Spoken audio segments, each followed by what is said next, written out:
It's always exciting to me to have different stuff, right? Even though I sold the same flowers for 27 years. Hey, flower friends, welcome to the live gardening show. How beautiful is this, right? Pumpkin on a stick. I'm telling you, there's so many ways to use this. You have got to grow it, whether you're growing for pleasure or profit. And we'll talk more about that in a moment. All right, friends, welcome to the live gardening show. It is your friend in flowers, Lisa Mason Ziegler, and I'm glad to be here with you today. Today's show, we're sharing, it's going to be a little battle between direct sowing or transplant. It's a debate that we have every single year, and I've been direct sowing this week. And this summer, I had a little battle between direct and transplant, and we're going to talk about that. You're going to see what's still blooming here on the farm, what I'm planting now. We're going to be doing that in-app prize drawing. And as always, I'm going to be doing a little Q&A wrap-up at the end of the show. So before we get started, I want to just thank everybody. Y'all are so good about sharing the show. And down at the bottom of your, I should bring that up on my phone. I love showing this on Wednesday, at the Wednesday show. So Q&A wrap-up at the end of right down at the bottom right there is the share button. And we know that a lot of you are hitting that because we have new people every week, and I thank you for doing that for us. Now, remember, the little bit of housekeeping, please, when you go to place an order, double check that your email address is actually valid and that there's no typos in your phone number. We need both of those to be able to ship to you. And we are still offering for seed packet only orders, we cover the shipping. So shipping is free to you on seed packet only orders. And friends, the products are capped at $11.95. That means if you buy a product, it's $11.95. If you buy 10 products, it's still only $11.95. And remember, we do ship to all 50 of the United States with no international shipping available. Now, if you're joining us from social media, we are so glad that you found us. But what you need to know is that we have a free phone app. And this is what it looks like, and there is so many more options for you. First off, you can participate in the giveaway, you can ask questions, and you can carry on conversations with the other live viewers. If you want to get the app, which is free, by the way, just jump over to your phone's app store, search Gardener's Workshop, and download the Shop app. And we'll be right here waiting for you. So it won't take but about 60 seconds to do that. So head over there and grab that up. And friends, every time we go live, we sell out of products that I'm talking about. So when you go to it, it'll say out of stock. I would recommend that you get notified. That simply means that when the team may be bringing more stock over from the big website, when that happens or it gets put back in stock, you'll get a little ding on your phone that says, hey, that item you wanted is now available. And that's what that's all about. And friends, also, if you see people posting the sunflower emoji, which is part of our logo, those are people sending their love out because they're part of the TGW family. Those are our online course students and my members of my private Flower Farmer Club. And we just absolutely love it when they do that.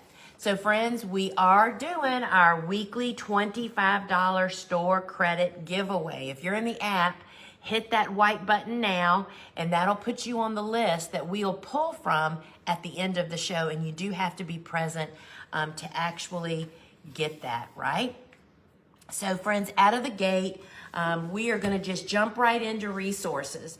And this is my book, The Cut Flower Handbook. And every question you have about starting a garden, how to take care of a cutting garden, what to grow, which ones to grow, how to cut it, condition it, it's all in this book, y'all. The photography is absolutely beautiful. My sister took a third of the images because, all of these flowers, all of these images are from flowers that we grew in our garden. Look how beautiful the table of contents is. Isn't that just scrumptious? I would love to sign one of these books for you. And there's also, when you purchase the book from us, there is a bonus download that you can print out. It has 6 flowers that we just didn't have room for in the book. So that comes with it when you purchase your book from us, and would love to sign a copy for you. And then this is a great book, especially if you have a vegetable gardener in your family that just doesn't believe that flowers have a place in their vegetable patch. Y'all, this is the book. This is not about growing vegetables. It's about how vegetables really benefit from growing up in the presence of flowers. And there's just no better way to provide that constant presence of flowers than with a cutting garden. That's what this book is all about. But also a big part of this book is my gardening philosophy of how we, build soil and don't try not to use don't use pesticides, and just how we go about it all natural. So this book actually comes with a free video book study, and I would love to sign one of these for you. And it's just a great way to get somebody kick-started into having a little cutting garden if they're a vegetable gardener or even not a vegetable garden, right? And then here's the little book that actually started it all, Cool Flowers. Cool Flowers is a book about the methodology of figuring out when you plant cool season hardy annuals in your garden. It's escaped us. It's a very awkward time, but some of these flowers are the most beloved: sweet peas, snapdragons, poppies, some of our favorites, right? So Cool Flowers also comes with a free video book study, and I would love to sign one for you. And then friends, the newest resource that's coming out this winter, and that is the Big Calendar Journal. Y'all, this is a proof of the cover, and it shows a sample of what the 12-month pages look like. And then there's a tip sheet on the back that I give just all kinds of insider tips. Then there is a huge instruction sheet that takes you through step by step through 8 different succession plantings. And so this is the calendar literally that turned me into the 3-season cutting garden grower that I am. Whether you're a gardener or a farmer, you will find benefit in this calendar. It's being pre-ordered now for the first printing, which we anticipate shipping being the end of November. And you want to get in on that because I'm going to be offering to all pre-orders a free live workshop walking through these step-by-steps to find your planting dates for those different planting windows. So it's $39.95 plus shipping. And friends, this is going to just change everything. You're going to know when to plant. You're going to know. You're not going to have to ask anymore. All right. So, what are we talking about today? The tip of the day is to direct sow or transplant, right? So, we have had this battle going on for a really long time. And so this past summer, just a few months ago, I actually planted our seed collection called Planted Pink. It's a pink summer garden, zinnias and coxcomb and a lot of beautiful pink flowers, all about the breast cancer. And so it actually could be direct sown or transplanted. And I thought, what a great time to do both at the same time. And let's just figure this whole little debate out, right, firsthand, while I'm really focusing on it. So I did it. I planted the seeds out in the garden, and on the same day, we started the seeds here inside the building.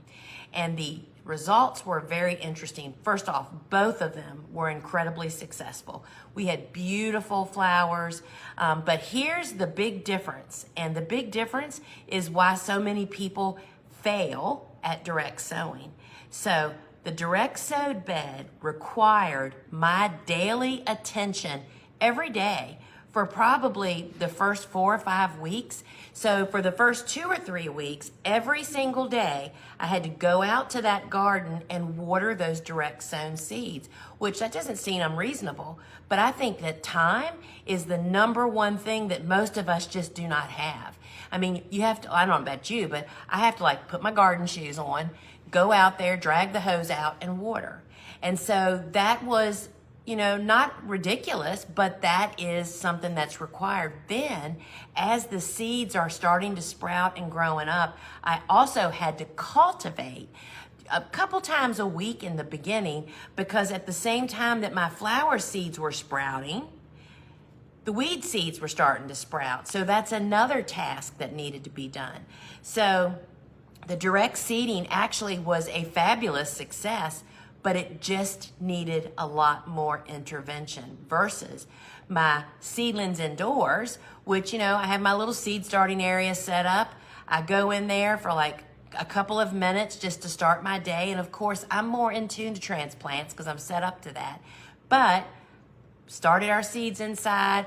We took those transplants out and planted them when they were about 3 to 5 weeks old. It varied from some of them. And they both started blooming at about the same time. So really, it's about how much time you want to dedicate to your garden.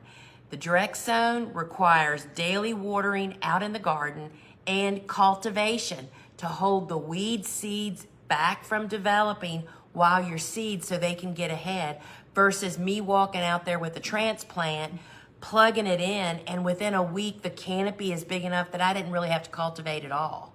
So that was the really big difference. If you want to see that, you can go to our YouTube channel and search Pink. It's the Planet Pink story. There's 2 versions, I think. There might even be 3, but you can find that over to YouTube. Now, here's 2 really common questions that we get.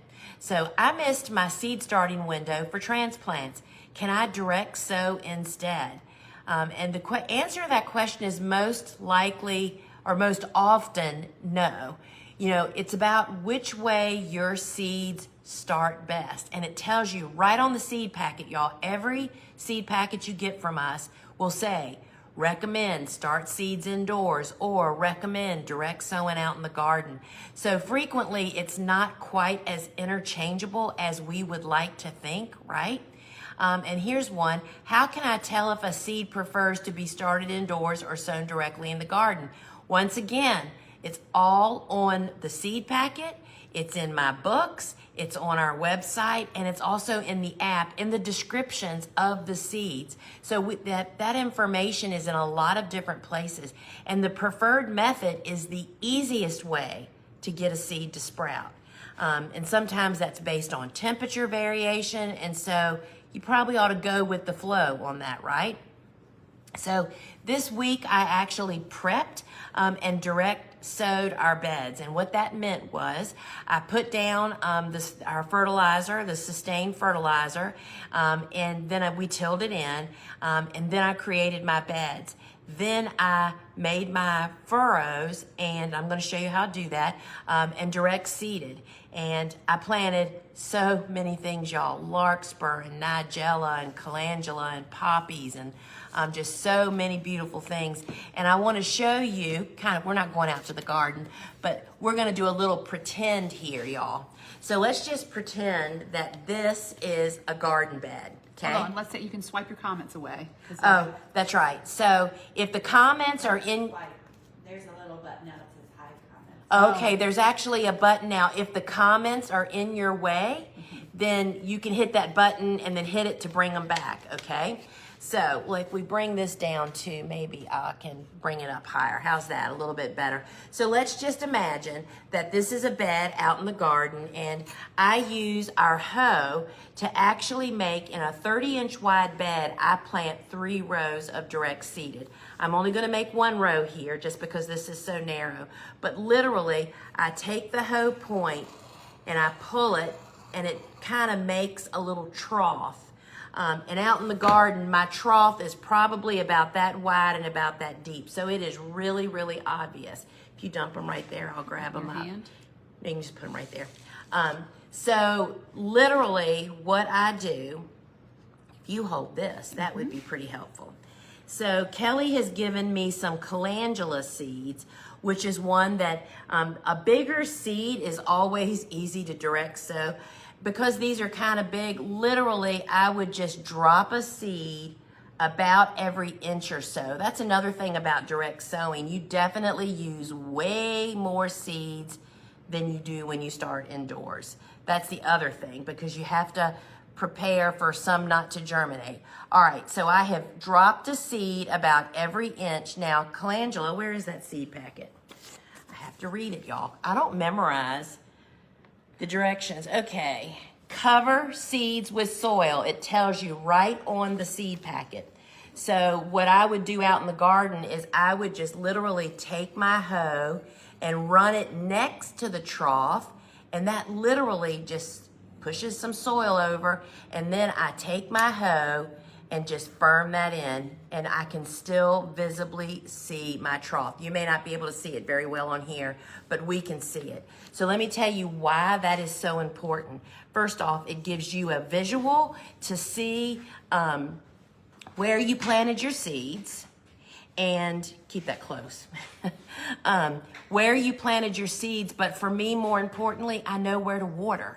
I know where to direct. Why would you water the entire bed top when you would just water that trough? You use a gentle wand to water, and you're gonna water those seeds every single day until they are up about 1 to 2 inches. It's always a nice precaution, depends on your pressure, to lay a floating row cover over it. You don't have to use hoops at this stage in the game for temporary, but to cover those beds for 10 to 14 days until the babies get up, keeps birds from stealing your seeds and squirrels from getting in there and rooting around. And then about every 10 to 14 days from the beginning of when I sowed the seeds, I would take our razor hoe that is available in the app and over on the store, and run it in the path, in the flat parts of the bed between the rows, and that takes out any developing weed seedlings, right? I do not thin until very early spring, which for me, my last frost date is mid-April. It's about beginning of March, you know, when stuff just starts emerging and you have some warm afternoons. I let them get through winter, and then I will thin. And it's really that simple when you read the seed packet, y'all. So the tools that I use for the direct sowing, you saw me use the hand hoe. This is a Japanese hand hoe, and we love this thing. It comes in a right-hand model and a left-hand model.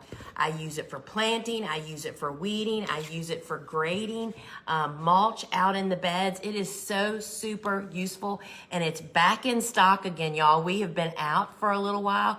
It's $29.95, and it will ask you at checkout, do you want a righty or a lefty? And they're $29.95, and this is the best tool to have, and it's also the very best gift. All right, so the fertilizer that I used is the Sustain. And this is an organic fertilizer that has in it, let's see, I always have to look, and I never remember where they actually list. Oh, here it is. Sorry, y'all. Composted turkey litter, feather meal, bone meal, and sulfate of potash. The other fertilizer that we use is still available on our website is chicken litter based.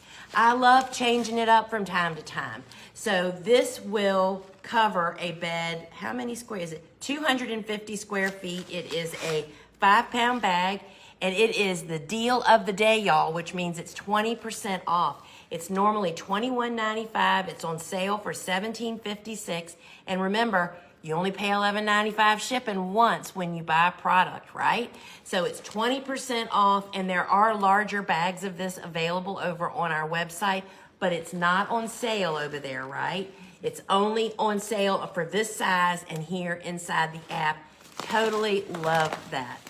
All right, so this is the saving grace of people that don't like getting down on their knees, y'all. This is our super cushy kneeler seat. It is 2 inches thick, y'all. It's 15 by 20, lightweight, made in the USA. And it's got a handy handle to carry it. The girls here on the farm all use them. My husband uses one to work on his Harleys. It's $42.95, and look how thick that booger is. We absolutely love this, and when you're direct seeding, this is the perfect companion to take to the garden. Now, that stuff. So let me just move these out of the way. All right, so now, I don't know about you, we all think we're gonna remember what we planted where, and it doesn't happen. This is our label and marker bundle. This bundle includes 10 of the 12-inch, 10 of these 18-inch, and it also includes the garden marker that I love so much. This is for outdoor use with UV rays.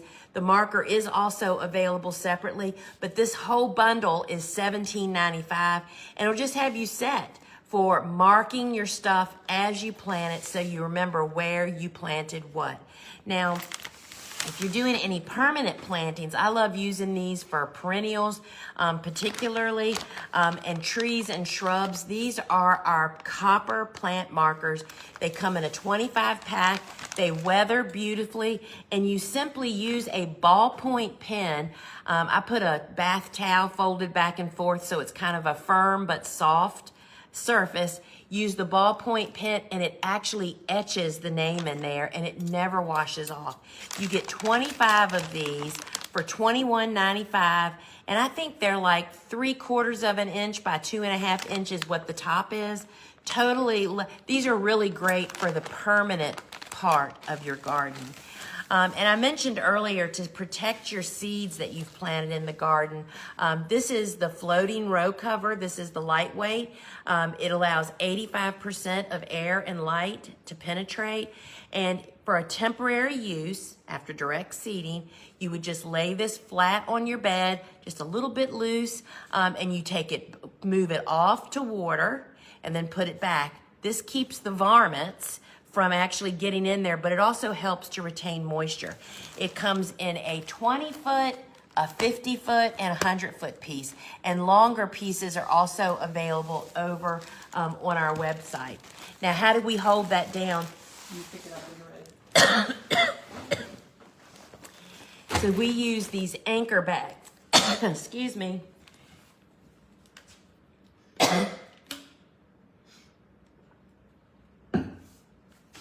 Yes, y'all, I'm still fighting this mess. So this is an anchor bag, and Kelly has one here. And 15 pounds is the magic number. We literally fill it with either gravel or sand or soil. Take one inside and weigh it and see if you're right, and then make the rest of them. When you use these on the edges of your beds, it doesn't rip your row cover. Sorry, y'all. Daggone it. I'm on all kinds of drugs. All right, so that's how you keep your seeds safe. Now, here is one of my favorite seed collections. This is the Cool Season Hardy Annual Spring Bloomin' Collection. This is corn cockle, love and a mist, calendula, Iceland poppies, y'all, larkspur, and bupleurum. This little seed collection it's already discounted because it's a collection, but it is 20% more off now. So it's normally $26.95 and it's now $21.56. It includes a suggested diagram. This is 3 foot by 10 foot, y'all. This is the perfect get started seed collection. Has additional instructions on the back. You get 6 packs of seeds, and they can all be direct sown. So this is a great way to get started. Love the Cool Season Hardy Annual. So let's switch gears. So that's all things direct sown. Now let's take a look at some seedlings. So I wanted to just show you a couple of seedlings that I have here on the farm. This is a feverfew. And what I want you to understand is seeds germinate at very different rates, sometimes even within families. This feverfew was started on the 10th. It's literally a month old today. And look how little it still is because it's a slow grower. And then here is our Rudbeckia Maya, and she is 1 week older than that feverfew. And look how she's growing. There's nothing wrong with either one of them. They just have different growth rates, right? This is 100 blocks on this tray, just like that feverfew you just saw. And here's another great example. This is Cress Green Dragon. And I thought the seed was a dud. We started it September 2nd. September 2nd. And it sat there and sat there and sat there and never sprouted. I literally set it aside, was going to dump it. And look what's starting to happen now, y'all. now all of a sudden it's all starting to pop. And I'm telling you this because not all seeds germinate at the same rate, right? And you just need to know that. So let me show you how I start my seeds. I chose soil blocking because it is super space savvy and incredibly successful for me. So this is the soil blocker. We import these from England, and this makes 20 of those little blocks you just saw on those trays. And this is literally the tool that we use. And I like to push the tool down into the block and mix twice to be sure that the chambers are nice and full. And y'all, this is a potato masher. Best tool ever for this. Now, here's a really important piece of when you're starting seeds in a home, like what I've done. This is a tray with no drainage holes, and it doesn't have any ridges. And so the no drainage holes means you can do it anywhere in your home. You haven't got to worry about water running. And no ridges means it doesn't trap water to grow funky stuff that you can't see. So we place the tool right on the tray and give it a squeeze. And just that fast, we actually just made 20 little containers, right? And then you would know based on your seed packet whether you place them on the surface or push them down in. So let's see how you can get started actually soil blocking. So the Soil Block Maker Kit is the #1 product that we have sold since 2005 when we started all this online business. Sorry, y'all. And, you know, having those shelves behind me really lets me know when we're crooked, right? All right, so the Soil Block Maker Kit includes the soil blocker, and these are the original soil blockers from Ladbroke in England. And you just need to know there are definitely knockoffs and counterfeits out there. And so these are the original, and we stand behind them, and Ladbroke stands behind us. So that makes the small one. It has a bag of the ready-made mix. This bag is 6 quarts. This bag will make approximately 600 of those little soil blocks, y'all. Super economical. And then it comes with 5 of our large trays that holds 3 sets of 20. It has the toothpicks that I use to sow seeds, the aluminum seed pan that has no static electricity, so it makes it go really quick, and our little plant markers. It also includes your choice of either 3 packs of cool season seeds or 3 packs of warm season seeds, and it asks you that at checkout. As well as, friends, it includes my online course, Seed Starting Made Easy. This course you have lifetime unlimited access to.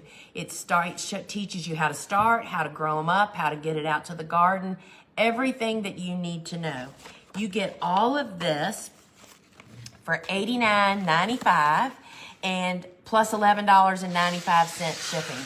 So it's really a great way to get started soil blocking, and each year all you add is soil and seeds. You'll love that. So the rest of the story is the seedling heat mat. When you warm up that soil, then that tells the seed, it kind of triggers the seed to know when to sprout. This is the seedling heat mat. And it has a built-in thermostat that's actually controlled by the air temperature.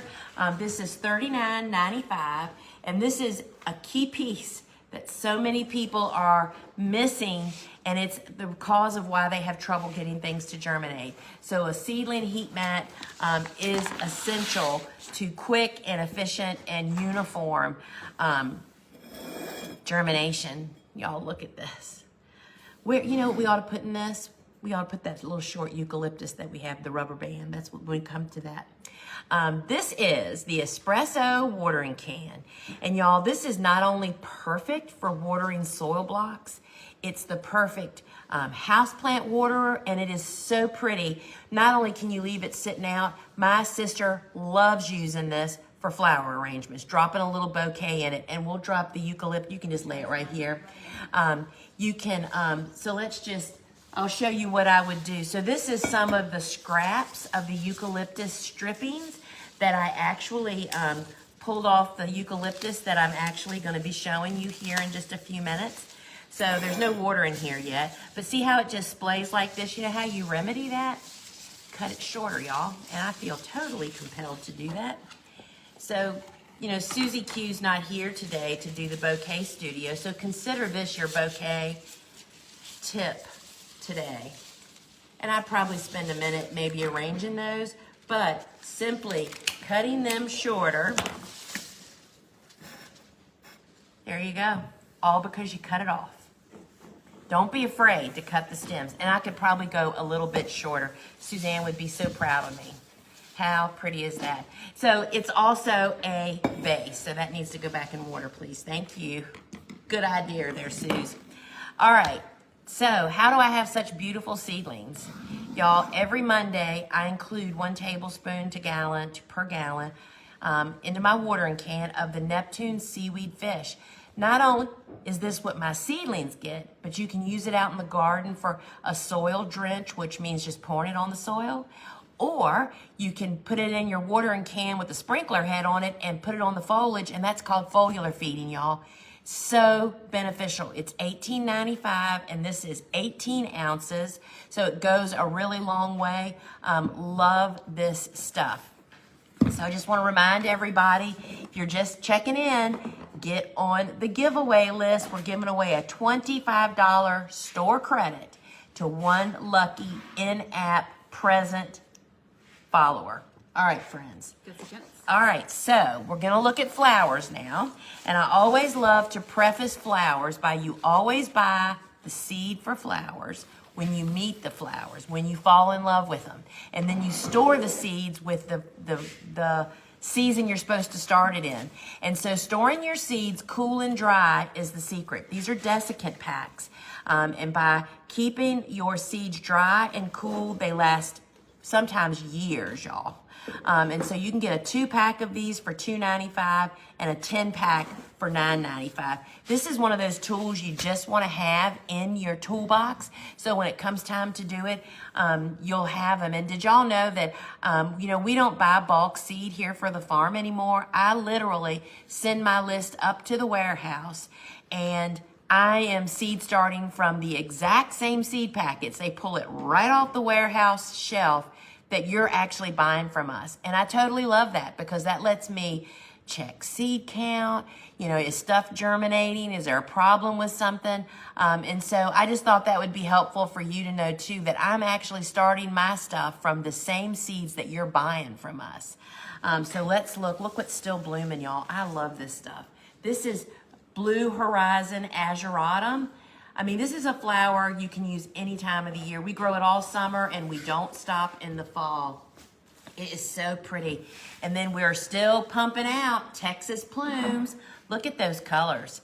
These are just so bright and happening for mixed bouquets, right? There's orange and yellow and shrimp, just a lot of great colors. And then, this is another Celosia plume, which, there might be a few of these colors in the Texas plume, but if you're looking for a soft, muted palette, let's just say you're selling to florists and designers, this is exactly what they're looking for, y'all. This is called Shimmer. And again, all of these are warm season, tender annuals, so it's not time to start them now. We're deep in cool flowers, right? But this is one you definitely want to put on your list to grab because it's just got a lot. Look at this shrimpy color. It is just really, really pretty. Texas with the shimmer. Oh yeah, let's compare them. See the difference? This is what people are looking for mixed bouquets. Bright and happening, right? Designers looking for this. So that is really pretty. And flamingo feather is another one that is just useful all season long. I really love it. As at first, this time of the year, we don't get much of it where it's really green on the ends. It's kind of aging out. Did you know that Celosia matures much quicker as the days are getting shorter and shorter? So it changes everything, right? But this is just a great color. I love using this with orange, y'all. It is just so very, very pretty. And speaking of Celosias just getting smaller, remember that gorgeous Crystal Beauty we were showing like just 3 weeks ago? Well, now it's just getting smaller because it's maturing quicker, which means it's going to go to seed quicker. See, this is still clean. And so it's really cool to add to bouquets, but at this stage, we aren't selling these to commercial customers. They're just too small, right? But they're great in mixed bouquets. This is Crystal Beauty, and that is just a great color. So I only have 2 of the colors. This is the Sunday Series plume, and it also has like a pink and a wine red. But y'all, the orange is the home run, and this gold that's in there. So love this. I mean, these are really conducive to fall colors, right? This orange is the only series that I'm aware of that has a clear orange like this. I really love that. So now let's talk Rooster Peppers. So the Rooster Pepper is a pepper that we've actually had the seed grown for us because it's kind of unique as a cut flower. So what's different, and I can remember the year, it must have been 15 years ago, where I grew every ornamental pepper that was available in a commercial catalog. It was a lot of peppers. And it was a bit of a nightmare because the fruit would, sometimes there'd be some at the top and it was just all up and down the stem. Stripping was time consuming, which means it's not a viable cash crop. Well, then we found out about Rooster and had access to the seed. And so what is so significant about Rooster, it's a hot chili pepper. You can eat them, but they're hot. But all the fruit is on the top of the stem. So this is how it looks when it comes out of the garden before it's stripped. And this is its stripped, y'all. I mean, and it takes no time because all of, let me find a good one to grab that you can see. All of the foliage is right around the top. And I'm telling you, if you've ever stripped peppers before, you know it doesn't happen like this. It's gone. How quick was that?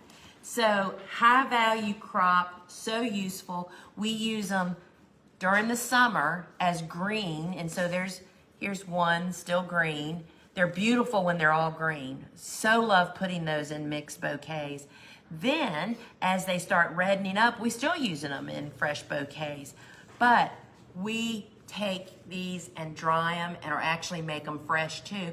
We make so many wreaths for fall. And Kathy Jones, who actually is responsible for saving this seed, said it is a cash cow. She can sell as many pepper wreaths as she can physically make. So the Rooster Pepper is definitely one you want to grow. Pinch it when you plant it, and it will give you 5 to 15 stems each plant, y'all. And this is what it looks like. So when we start harvesting, knowing we're going to use them for wreaths, we don't even cut the whole stem. We just cut the tips off. The girls literally sit out in the field on a stool with rubber bands, clippers, and a box. And they make these little baby bunches, which are perfect for wreath making. And you can hang them or you can lay them down. They don't sag or droop very much. And this is what the wreath looks like when it's dried. They're absolutely beautiful, y'all. High value, get Rooster Peppers. It's not an unlimited availability of a seed because we have it custom grown. Now, anybody that loves marigolds but doesn't love the fragrance, meet White Swan.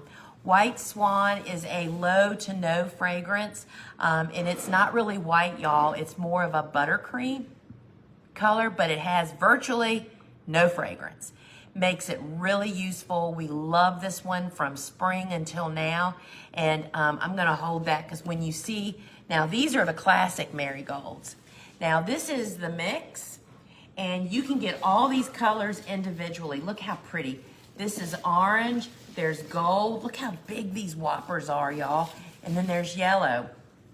These marigolds love fall, y'all. They just perform so really well.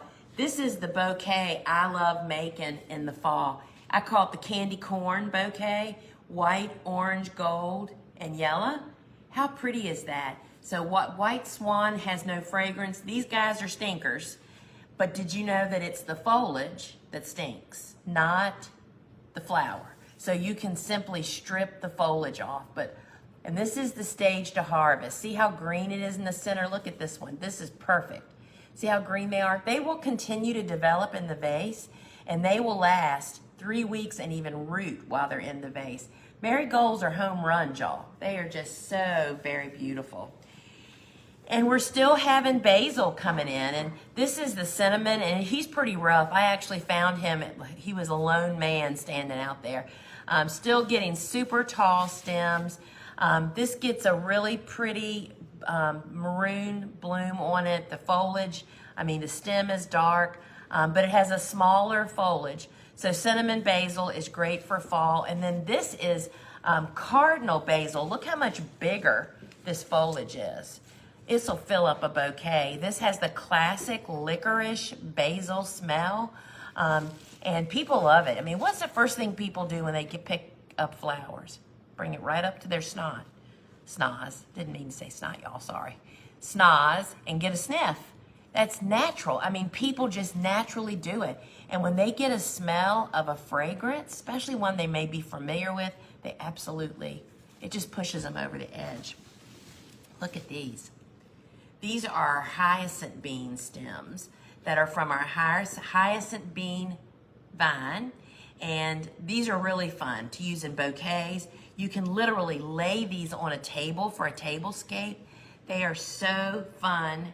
The color is just really great for fall. It's a bumblebee crop. Right now, the tunnel out there is covered with the blooms, and then the blooms only last about a day. Those blooms attract so many hummingbirds, so many bumblebees. It's just really a great crop to have out there. I'll tell you another great fall crop, and that is our spinning gourds. Y'all, these are the little miniature gourds that grow on a vine. They are so fun for crafting, to do things with kids. Last year, Susie made us these little ornaments for Halloween. Look how cute they are. Think of Christmas ornaments. And then look how cool this is, y'all. So I brought a bunch in last year to dry indoors. Normally I would just leave them out in the garden and let them dry.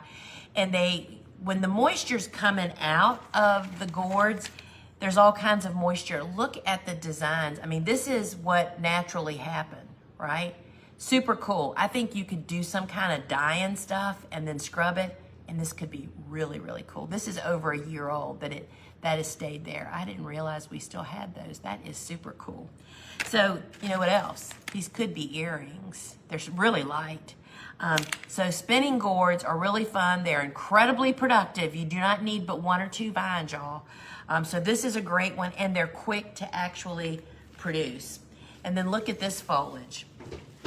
This is Mahogany Splenda, and I'm not sure which one is which. One is last week's harvest, which I believe is this one, and this is this week's. This stuff holds up like a champ. It's dark. You don't want much of it in a bouquet. Designers love it. It actually looks like a Japanese maple, and it doesn't really flower. I guess it could flower ultimately. I've never seen a flower, but this is one that I would not grow this for early summer. This is a fall crop, right? And look who's making his debut, Hairy Balls. All right, so Hairy Balls. What is Hairy Balls? Hairy Balls is, for Pete's sake, do not Google that, y'all, okay? Do not do it. I'm going on the record saying it, don't do it. It's Gumpacarpus physocarpus. This is a tropical milkweed. It is not native, and it is a monarch hosting plant. It is these green seed pods that make these guys famous. And so we have sold them for years as straight bunches. Supermarkets can never have enough of them. These would be completely defoliated. I'd strip them down to expose the little balls. And so I wanted to just show you, this is too old. See how they've gotten really big and they're starting to turn colors, and look, this is the seeds that it develops. And you do not want this to happen in your customer's vase, whether you're using it in a bouquet or whatever you're using it. This is more the size that I like to use them, when they're small, when they're still in the, so that means you need to cut earlier. When they get big, they're just too big, right? And while they're still nice and green, see how faded these are compared to this. It's because these are old. You don't want old. This is hairy balls, and it's a lot of fun to grow. You have to plant it early in the season. It gets a little insignificant bloom that the pollinators absolutely love. Then it develops these pods. This doesn't start happening for us until September and October. And it's just a great cash crop for us. And people either love them or hate them. They were always a hit at the farmer's market. So Gumpacarpus, Physocarpus, like this is the perfect size. See how there's a small one and a medium? That is what it's all about. And they're like over 7-8 feet tall out in the garden. Did you find a monarch? Oh, did you find one? Oh, and looky there. There is a monarch baby. Take it home. And Kelly's taking it home. You better take a lot of food because they'll eat you out of house and home. They will, yeah. Everybody's laughing at their comments right now. Yeah, you know, I mean, hairy balls. I have to tell you the funniest story ever. So we did the Yorktown Farmers Market for several years, and so when the hairy balls would come, you know, we would have them in our booth, and I always put them up front because it drew people in that has never stepped into a flower booth before, right? And so two little old ladies, pretty upscale looking little old girls, you know, and they came over and said, "What in the world is that?" You know, you can tell they're flower arrangers. "What is that?" And I said, "Well, it's Gumpacarpus Physocarpus, but what it's known for in the floral industry is hairy balls." And for a brief second, I thought I had like highly offended them. They were like, and then they started giggling and they said, "We want a stem." And they walked around that market, and every person that asked them, "What is that?" they'd say, "It's hairy balls." It's like they were able to say something risque, but it wasn't risque at all. It was really super sweet. Anyway, hairy balls, we have great stories to tell about hairy balls, and it's a fun crop. All right. Oh. You got your caterpillar though, right? did, Oh, yeah. okay. Thought I was squishing her caterpillar. Guess what we have, y'all? Snapdragons blooming in fall. Cool flowers, y'all. And so this is Chantilly is the variety. That is group 2, I think. Group 1 or group 2. And if you're a flower farmer, you know what I'm talking about. That means that they're capable of blooming in short days. That's what triggers them. And we started these midsummer, and they are now just starting to bloom out in the garden. And they were a lot taller than this, but that torrential rain we had like 2 to 3 weeks ago just laid them down. So complete success. And so you can do it. And this is one of my favorite varieties, and let me show you why. If you can see, you know, most snapdragons have that little chin down here on the bottom. This is a completely open bloom, so different, and the colors are really unique. Look at the shrimp, the yellow, the pink. This is just Chantilly. Look at this like salmon-y color. Totally love it. So that is one of the things that you should write on your big calendar. That's the only reason we remembered to start snapdragons, cut flower kale, and the biennial sweet Williams, friends. We don't remember this stuff. It's on the calendar because I wrote it on there when I was figuring it all out in January. And that is the secret of this calendar. You can have fall blooming snapdragons, amongst other things. And friends, we're still reeling in pro-cut sunflowers, and look at the size.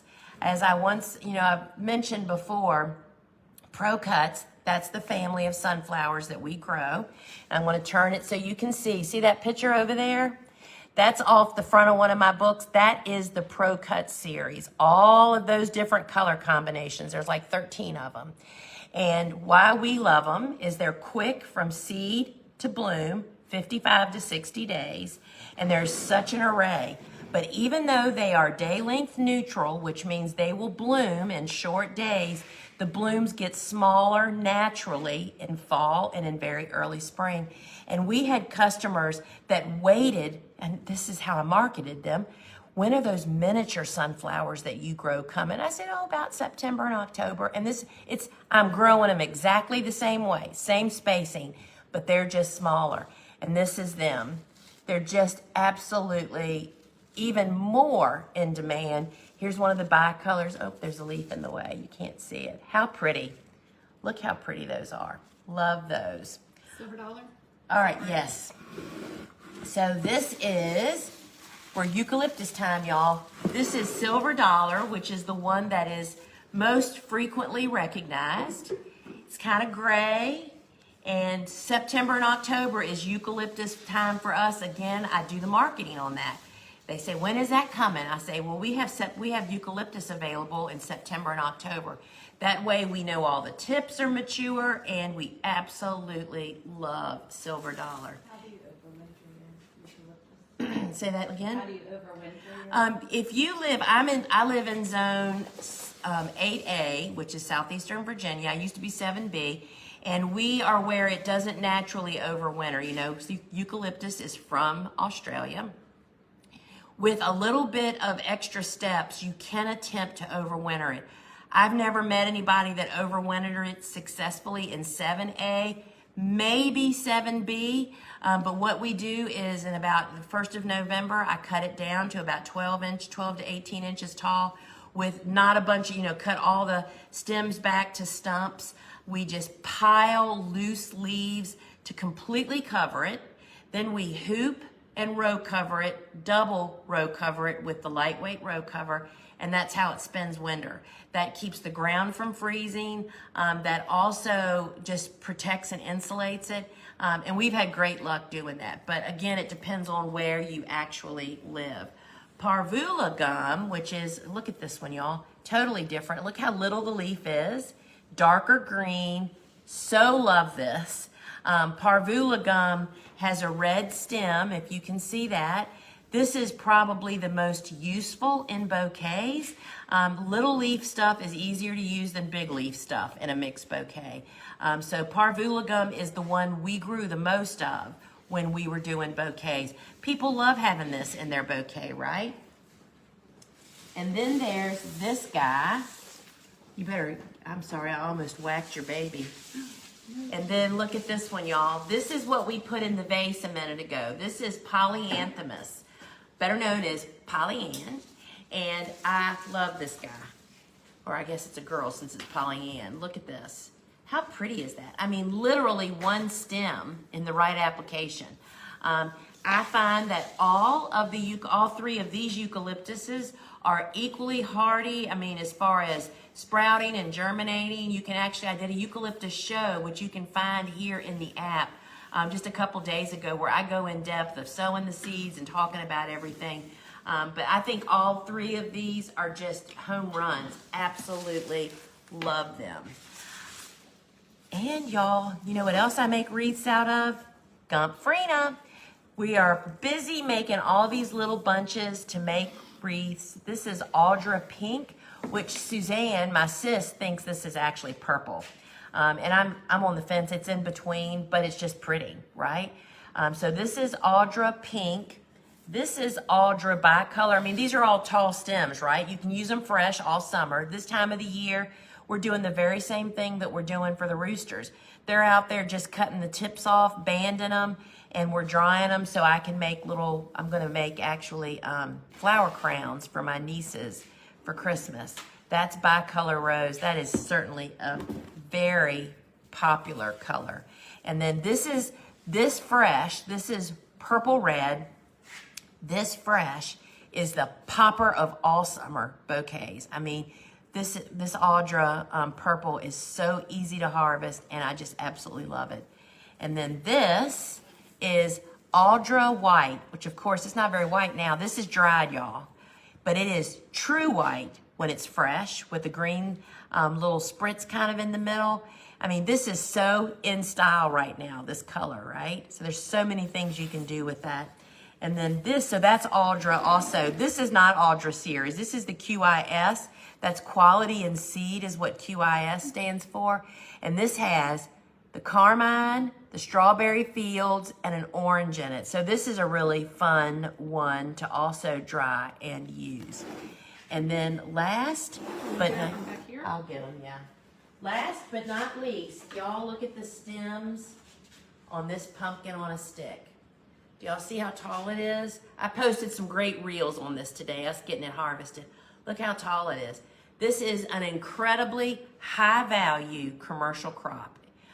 If you look at the little short squatty stems they get from wholesalers, and I love it when it has the green. That's how it looks immature. And again, earlier in the season, before pumpkin season's here, we use them green in bouquets. People adore it. This is actually an ornamental eggplant. And it has thorns, which you have to remove with a florist knife. You have to get somebody trained at that. But the pumpkin on a stick has so many uses. Pull your table over. Look at this. Oh, I got that. Look at this. So pumpkin on a stick classically sets bloom and fruit at the bottom of the base of the stem first. Do not cut the stems for that. We cut those off and make these kinds of displays. I mean, you can sell them by the pumpkin, y'all. These are all loose pumpkins that were cut off the bottom. So pumpkin on a stick is definitely a high value, in demand crop as a floral crop. And then look at this, y'all. Remember how we, earlier this year, I planted my salad in a container. I wanted to show you how it looks. This is my gourmet lettuce mix. There's also a little arugula over here, but let me tell you what I did. First off, it just makes it so easy to harvest when it's in a container, right?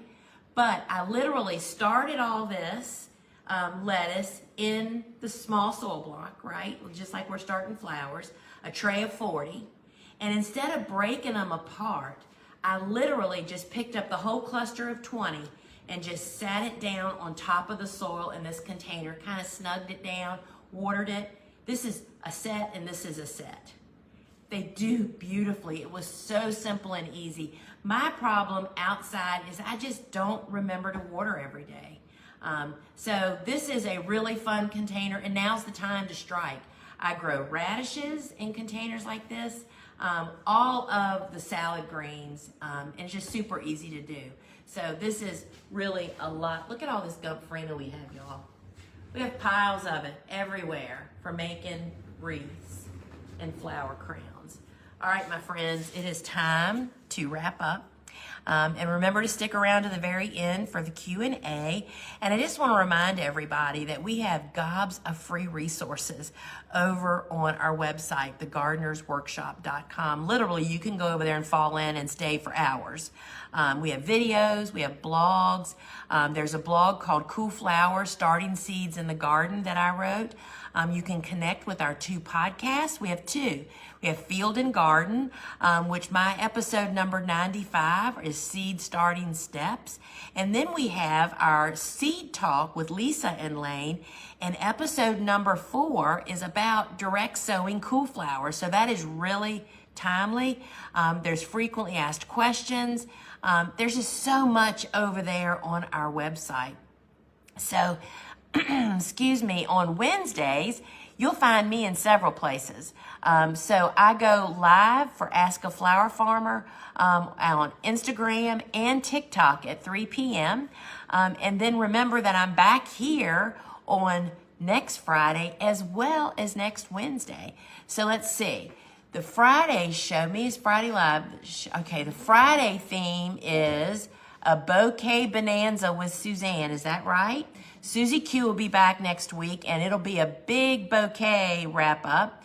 And then on Wednesdays, I'm talking about the umbel flowers, which not only are amazing for flower arranging, pollinators and beneficial insects will love you for growing those cool flowers in your garden. And remember to be sure that the notifications are turned on in your app, because I have 2 pop-up shows twirling around in my mind. Pop-up shows are unscheduled, sporadic shows that I just jump on here and do. And I don't want you to miss those. And friends, guess what? We have a winner.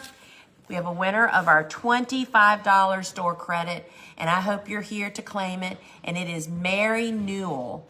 Mary, if you are here, Mary Newell, if you are here, Mary, give us a shout out in the comments, and the girls will drop a $25 store credit right into your cart immediately. So just let us know that you're here. And friends, stick around for the Q&A, but if you're heading out, Thanks for joining me today. Hope you've learned and enjoyed until we meet again. So now let's hit the questions. Okay. So go up a little bit. See, there you go. I kept my direct seeded cool flower beds watered, and I've got great germination so far. How do I water going forward? Same zone as you. Well, first off, congrats out of the gate. There is nothing like the affirmation of seed germination, y'all. It's like a miracle has happened and it's all your fault, right? It's awesome. So I would say as long if you are experiencing really warm and hot days like we still are, you definitely need to water more frequently. But I would say every few days. But if it's cooling off and you're getting occasional rain, I will say we don't really irrigate or water our cool flowers unless it's dry outside. So you're going to have to monitor, and that's based on your soil conditions also. So good job on getting your germination.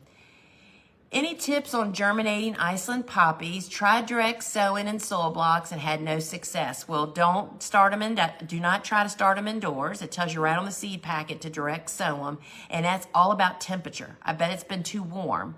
I don't know where you are, but we just direct sowed ours, and they are called Iceland poppies, right? They just really like it cold. So you would sow Iceland poppies definitely later than sooner if you have a choice, but you're looking at 55 to 60 degree nights, warmish days, surface sown, and I oversow Iceland poppies so darn much, and then I don't thin them. That's how I get a good stand. I don't know if you saw the reel I posted just a couple days ago, and so that's the secret. Surface sown, air temperature, and just water them every single day and protect them from birds. So hope that helps. Can stock be planted in the fall? You can, but it doesn't usually turn out very well because it's quick to bloom and it's a short day bloomer. So what happens to us, it'll survive winter in my garden, but it blooms in the middle of December and January where you can't have netting out in the garden because it's, 20 degrees or whatever, and it just blooms at the wrong time. So we plant it in very early spring. I mean, if you're in a hoop house or something, you could try it, but do you have other stuff to go with it is that rest of that question. So that's what we do. So I start eucalyptus first out of the gate after the holidays, and stock is the next plant so I can get it grown and in the ground. It resents heat. It will get short or not even grow at all when it gets warm outside. So we want to plant that as early in February as possible. If you use the biodegradable ground cover, do you still have weed seeds poked through it? So if you're speaking of the biodegradable film, which looks like plastic, it's as thin as plastic, perennial weeds like nutgrass and Bermuda grass and those things, they not only will poke through plastic and biodegradable film, they'll poke through landscape fabric, which is a problem.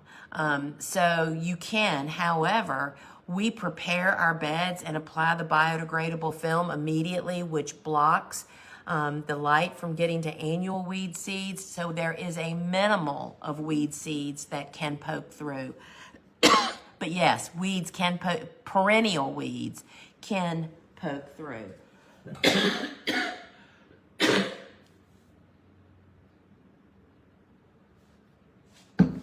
I may be at the end of my medicine, y'all. How do you keep your soil blocks from growing algae? That's a great question. The only way to grow algae is to keep your blocks moist 24/7. So the way to not have algae is to water in the morning and have them wet during the day, and then they're dry by evening and they get drier overnight. Sorry, y'all, we're gonna have to cut this short. So that's the secret. Hang on a minute.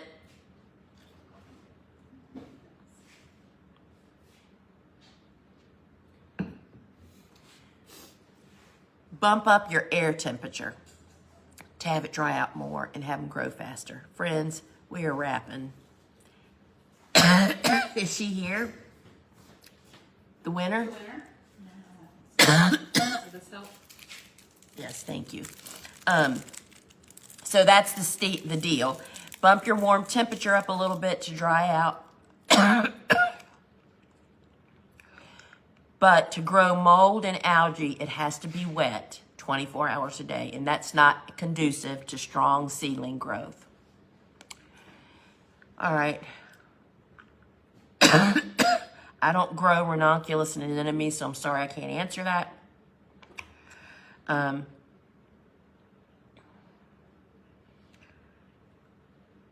love seeded eucalyptus. Which variety would work best to achieve the seeded look? You have to have mature eucalyptus, which is 2 or more years old. And so unless you're growing in a hoop house, you can't have that. That's what you see people using. For seeds that require direct seeding, can you germinate them in soil blocks and plant them out right away? You can, but many seeds that prefer direct sowing, it's not just about the sprouting, it's the air temperature. They need cool nights and warm days, and that's very difficult to achieve indoors. So you could, if you can get them to germinate. I grow eucalyptus as a warm season annual. I do winter it over occasionally, but that usually works for 1 year. I grow rooster peppers. We start them usually in May, I think, and they're not in the first push. They're in the second succession planting. Sunflower, couldn't you also get the smaller size bloom by making your spacing smaller? You could, but again, it's just really nice to have classic. Well, our sunflowers are always smaller than everybody else's. You know, our classic is 3 to 4 inches, which is the way I teach you to grow them. You control the size, and then having them even smaller in the fall is just another added bonus marketing deal. But yes, you could, but we just don't do it.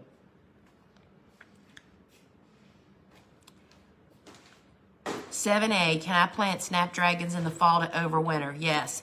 Y'all, you have to. So whoever asked that question, the Zone 7A, you definitely should get the Cool Flower book and the Cut Flower handbook. If you're in Zone 7A, you can plant almost all of the cool flowers in fall, and there's just so many benefits to that. So I would say check that out. So, all right, my friends, looks like I'm not going to choke to death on this show. Sorry about that. Till we